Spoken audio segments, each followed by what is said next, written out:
সোমবারে ঈশার নামাজের পরে কেউ যদি এই দোয়াটি 100 বার পরে আল্লাহর কাছে কোনো কিছু চায়, আল্লাহ রাব্বুল আলামিন তাকে সাথে সাথে দিয়ে দিবেন। আল্লাহর কসম করে বলছি, আপনার সকল অভাব দূর হয়ে যাবে, আপনার সকল ঋণ দূর হয়ে যাবে, আপনি সকল মনের আশাগুলো কবুল হয়ে যাবে ইনশাআল্লাহ। কেউ যদি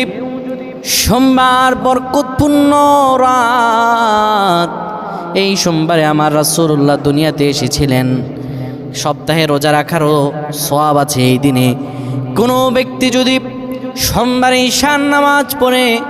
সুন্দরভাবে ওযু করে কিবলামুখী হয়ে বসে